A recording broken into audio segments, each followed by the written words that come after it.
رجالة كتير ما بيتقوش ربنا في زوجاتهم، بيعملوا معاهم الحرام، بيعملوا معاهم حاجات غلط كتير بتأدي في الآخر إن يجيلهم أمراض كتير لا حصر لها.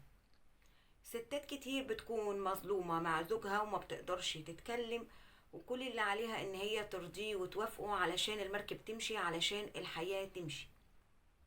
مشكلة النهاردة بأمانة مشكلة توجع القلب حرفيا. لازم كل ست بتسمع الفيديو ده النهاردة، لازم كل شخص بيسمع الفيديو النهاردة تعملوا شير كتير على أوسع نطاق علشان كل الستات تقدر تستفيد. أنا هدفي من مشكلة النهاردة إن كل الستات تقدر تستفيد، ولو زوجك طلب منك كده أو عاوز يعمل معاكي كده لازم ترفضي فورا، علشان ده بيؤدي في الآخر إلى أمراض انتي بتفضلي تعاني بس منها، وانتي بس اللي بتشيلي الليلة لوحدك. مشكلة النهاردة بتقول أنا جالي سرطان الرحم بسبب اللي جوزي كان بيعمله معايا. اللي جوزي كان بيعمله معايا مفيش حد كان يقدر يتخيله أو يتصوره، كمان مفيش ست ترضى تقبل بيه. أنا كنت برضه أقبل بيه علشان المركب تمشي، وعلشان الحياة تمشي، وعشان خاطر ولادي، علشان ما اتطلقش علشان خاطر ولادي. وقبل ما نكمل مشكلة النهاردة، يا ليت فضلا من حضراتكم كلنا ننزل نصلي على الرسول في التعليقات. وصاحبة مشكلة النهاردة بتقول أنا سيدة متزوجة، عندي 35 سنة، متجوزة بقالي أكتر من 18 سنة. اتجوزت صغيرة جدا، كان عندي وقتها 16 سنة أو 17 سنة. أنا من قرية ريفية، ناس طيبين جدا، حالتنا الاجتماعية على قدها. اتقدم لي عريس كان جارنا واتجوزنا وانا كنت صغيرة جدا، مش مدركة يعني ايه جواز، مش مدركة يعني ايه اسرة، مش مدركة يعني ايه طلبات زوج وراجل، معرفش يعني ايه جواز، انا عيلة صغير. اهلي اول ما ابن جارنا ده اتقدم لي وافقوا على طول واتجوزت. انا من قرية ريفية، وانتوا عارفين الارياف بيجوزوا البنات صغيرين قوي. اتجوزت، خلفت ولدين وبنت واحدة، يعني عندي 3 أولاد، ولدين وبنت.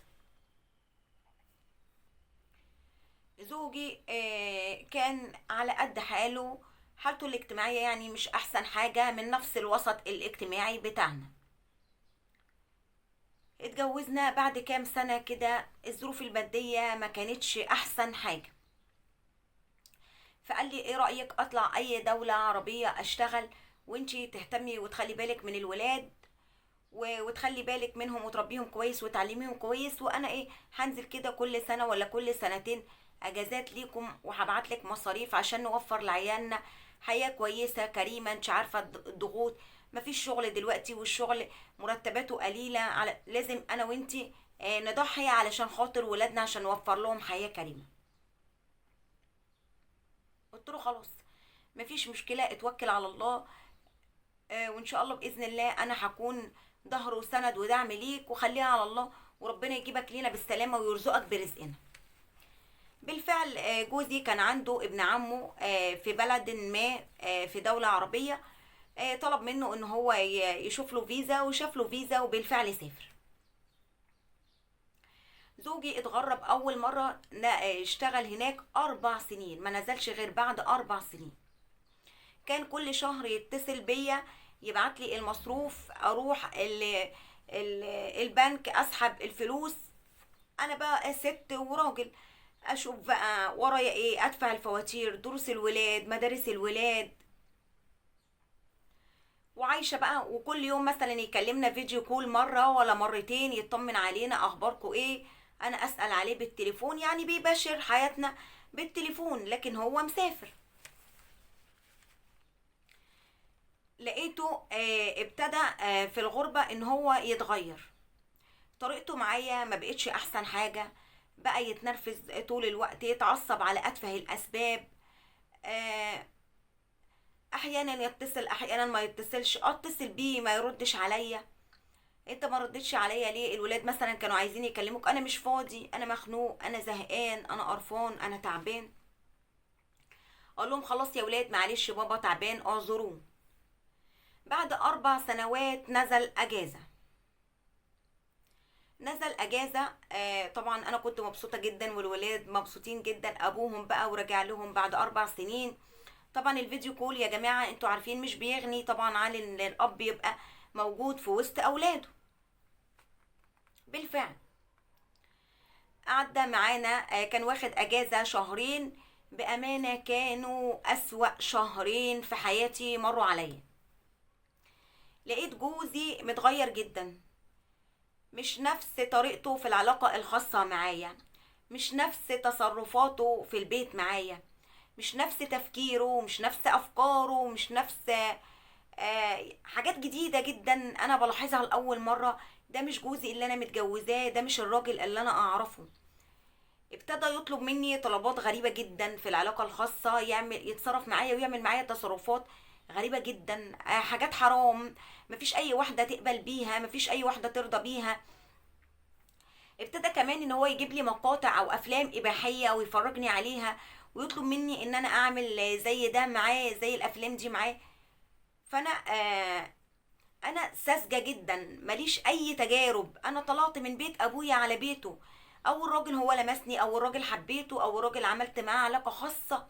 معرفش اي حاجه في الدنيا غيره هو وولادي وبس. يبعت المصروف، اروح اجيب طلبات البيت، اودي العيال المدرسه، ارجعهم من المدرسه، اوديهم الدرس، ارجعهم من الدرس.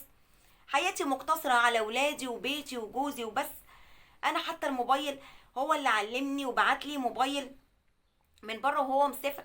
هو اللي علمني ازاي احمل مثلا برنامج نتواصل عليه، يكلمني عليه، افتح الكاميرا ازاي، اتعامل معاه ازاي، اكلمه ازاي. انا ما كنتش اعرف اي حاجه من دي. لما كان يطلب مني طلبات زي دي او يفرجني على مقاطع اباحيه زي دي، انا كنت اتفرج عادي، واي طلب مني يطلبه، اي طلب يطلبه مني في العلاقه الخاصه كنت بعمله.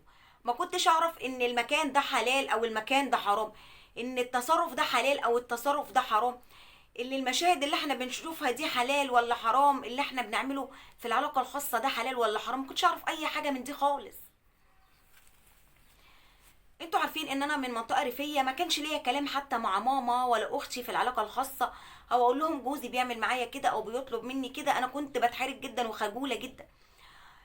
انا اصلا ما كانش بيجي في بالي ان الموضوع ده حرام، او اللي احنا بنعمله ده حرام. جوزي عايز مني كده، خلاص انا بعمله معاه عشان ابسطه. هو ده اللي انا كنت بعمله معاه.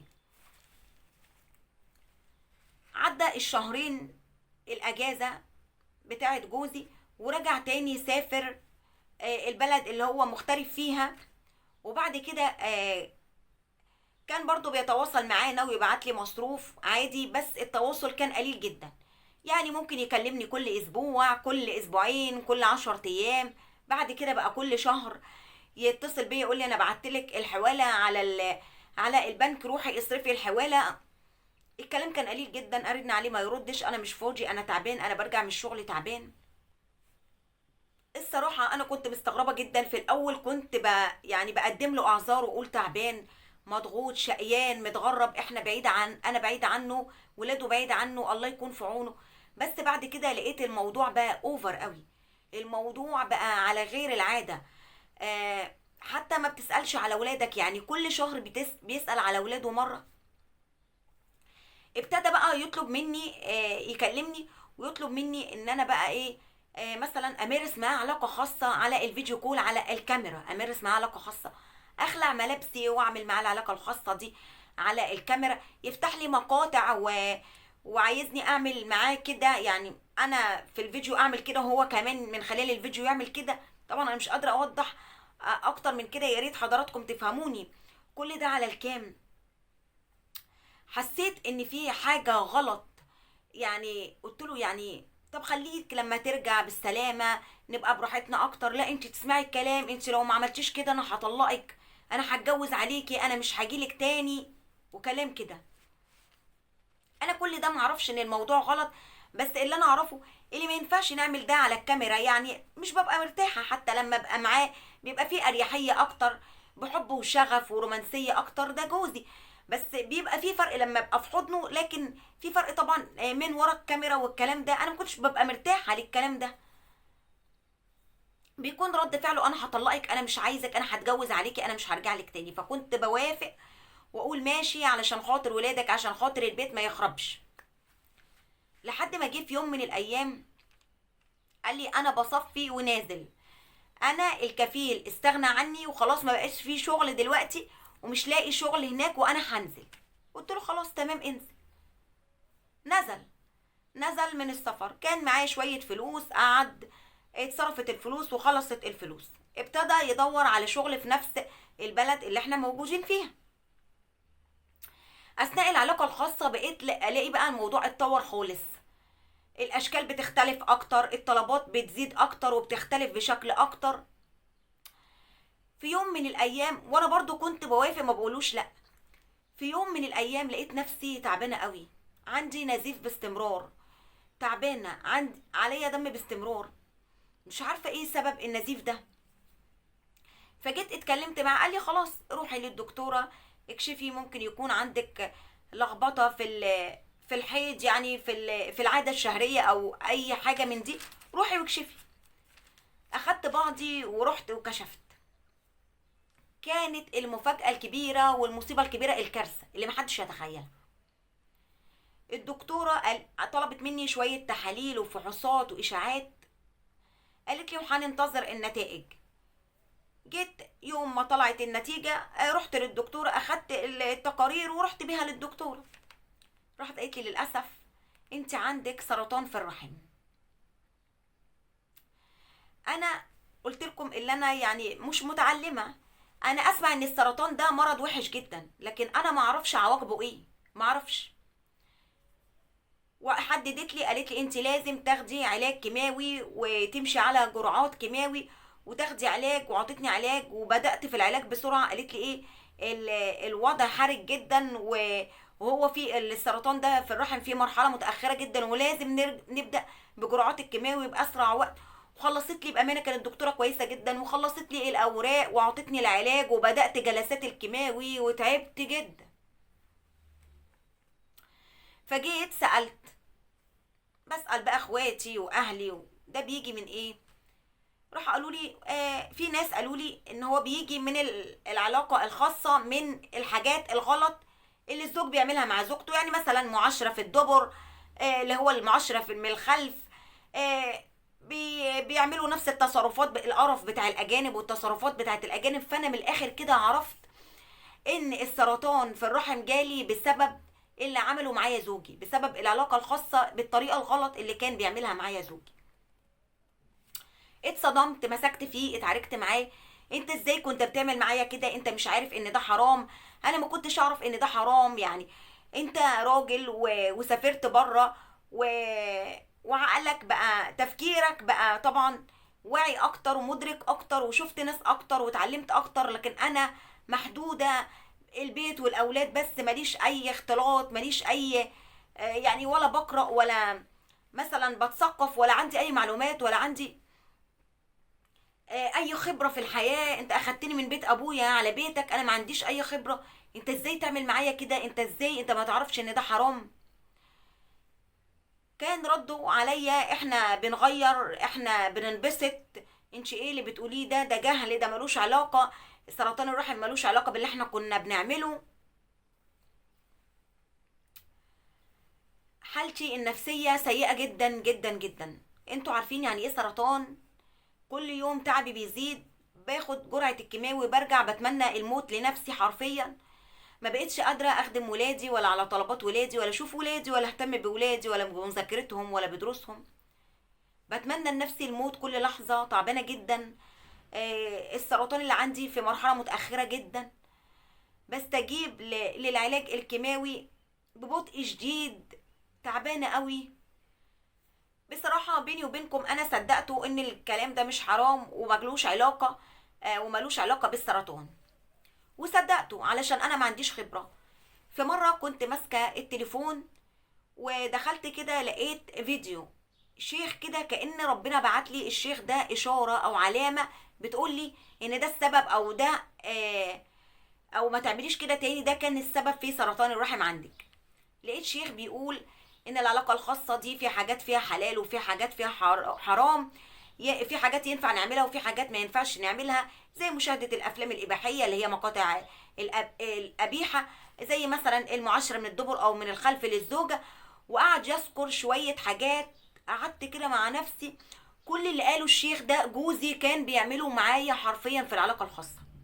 يا نهاري، يعني انا كل حياتي حرام، كل العلاقات الخاصة اللي كنت بعملها مع زوجي دي حرام. هو كذاب، يعني هو ضحك عليا انا صدقته، يعني هو فعلا كان بيعمل معايا حرام، كنت عايشة في الحرام، كنت بعمل معاه علاقة في الحرام، كل التصرفات في العلاقة حرام. يا رب سامحني، انا مش عارفة اعمل ايه، انا فعلا ما كنتش اعرف. حسبي الله ونعم الوكيل فيك، ربنا يوريني فيك، ربنا ينتقم لي منك. انت كنت عارف ان ده كله غلط وكنت بتعمله معايا، انا ذنبي في رقبتك، انا مش مسامحاك، ربنا يخلص لي حقي، انت سبب مرضي، انت سبب تعبي. انهارت انهيار شديد، وتعبت قوي واغمى عليا واخدوني على المستشفى وعلقولي محلول، وكانت حالتي صعبة جدا. السرطان تعبني، ولما اكتشفت ان انا كنت عايشة مع زوج غشاش خاين كذاب، ما بيخافش من ربنا، بيعمل حاجات ربنا حرمها، هو كان سبب مرضي، كان سبب تعبي، سبب ان انا يجيلي سرطان. خلاص الدنيا اسودت في وشي. يعني انا لسه صغيره، لسه في عز شبابي، 35 سنه، وجالي سرطان رحم، وكمان في مرحله صغيره. حسبي الله ونعم الوكيل فيك. لو مت انا دلوقتي ولادي هم اللي هيتشتموا، ولادي هم اللي هيتبهدلوا، انت هتروح تتجوز وتدور على نفسك، انا مش مسامحاك، ربنا يخلص لي حقي منك. مش عارفه اتصرف ازاي، مش عارفه اعمل ايه. اعصابي تعبانه جدا، نفسيتي تعبانه قوي. انا طبعا عارفه ان مشكلتي ملهاش حل غير ان انا انتظم على العلاج وانتظم على الكيماوي. ادعولي بس دعوه حلوه بظهر الغيب، ربنا يشفيني من السرطان علشان خاطر ولادي هم اللي هيتيتموا، ولادي هم اللي هيتعبوا للاسف. هو هيروح يدور على نفسه ويتجوز زوجه تانية. الهدف من مشكلتنا النهارده يا جماعه، كل ست، كل راجل، كل اتنين متجوزين يتقوا ربنا في بعض. الرجاله اتقوا ربنا، مش كل حاجه بتشوفوها الاجانب بيعملوها انتوا لازم تعملوا زيها. لازم تعرفوا، واكيد في رجاله كتير عارفه، ان المعاشره مثلا من الخلف دي حرام. لازم تعرفوا مشاهده الافلام الاباحيه حرام. لازم كمان تعرفوا كل التصرفات والحركات اللي انتوا بتعملوها زي الاجانب دي حرام. ربنا ما بيحرمش حاجه لنا غير لما تكون فيها ضرر. يعني ربنا بيحلل لنا كل حاجه فيها ارضاء لينا، راحه لينا، متعه لينا، انبساط لينا. بيبعد عنا او بيحرم لنا كل حاجه فيها ضرر لينا. المعاشرة من الخلف او من الدبر دي ده حرام جدا. وانا عملت في القناة التانية، قناتي الاساسية هبة والمرأة، اضرار المعاشرة من الدبر او من الخلف. اضرار كتير جدا اهو، بتسبب الامراض زي مرض السرطان، بتسبب سيلان للزوج، بتسبب بتجيب بواسير وبتجيب ناسور وبتجيب مشاكل كتير جدا لا حصر لها للزوج وللزوجة.